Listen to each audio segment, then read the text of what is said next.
Hello friends, આજે આપણે બનાવીશું ઉનાળા માટે સ્પેશિયલ અને એકદમ ઠંડક આપે એવો ટેસ્ટમાં પણ ખૂબ જ સરસ કાજુ ગુલકંદ શેક. કાજુ ગુલકંદ શેક ઘરે બનાવવો ખૂબ જ સહેલો છે, જ્યારે માર્કેટમાં તે ખૂબ જ કોસ્ટલી મળે છે. તો ચાલો આપણે ઘરે જ બનાવીએ કાજુ ગુલકંદ શેક. શેક બનાવતા પહેલાં તમે હજુ સુધી મારી ચેનલ પર નવા હોય અને મારી ચેનલને સબસ્ક્રાઈબ ના કરી હોય તો મારી ચેનલને જરૂરથી સબસ્ક્રાઈબ કરી લેશો અને બાજુમાં આપેલ બેલ બટન પ્રેસ કરવાનું ભૂલતા નહીં, જેથી મારા દરેક રેસીપીના વિડીયો તમારા સુધી સૌથી પહેલાં પહોંચી શકે. તો ચાલો શેક બનાવવાનું શરૂ કરીએ. કાજુ ગુલકંદ શેક બનાવવા માટે આપણે સૌથી પહેલાં એક મિક્સર જાર લઈશું, જેમાં આપણે 15 થી 20 નંગ જેવા પલાળેલા કાજુ એડ કરીશું. કાજુને મેં અડધી કલાક પહેલાં પલાળીને રાખેલા હતા, જેથી કાજુ એકદમ સોફ્ટ થઈ જશે.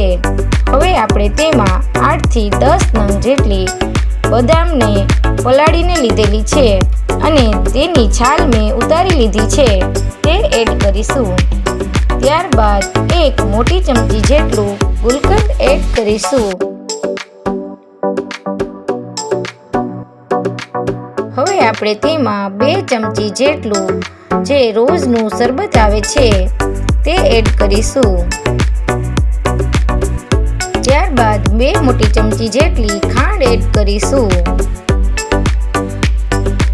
હવે આપણે તેમાં 1 કપ જેટલું દૂધ એડ કરીશું. વધારે દૂધ અત્યારે એડ કરવાનું નથી. હવે આપણે મિક્સર જારને થોડી વાર માટે ચલાવી લઈશું. આ રીતે બધું બરાબર રીતે મિક્સ થઈ ગયું છે. હવે આપણે જેટલી ક્વોન્ટિટીમાં શેક બનાવવો હોય તેટલું દૂધ એડ કરવાનું છે. મેં આ મોટા 2 કપ એટલે કે નાના 4 ગ્લાસ જેટલું દૂધ એડ કર્યું છે. હવે આપણે ઉપરથી તેમાં 2 ચમચી જેટલું વેનીલા આઈસ્ક્રીમ એડ કરીશું. ફરી થોડી વાર માટે મિક્સર જારને ચલાવી લઈશું.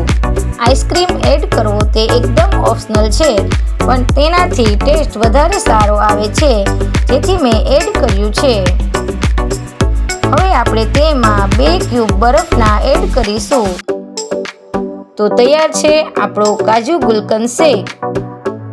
હવે આપણે તેમાં શેક એડ કરીશું.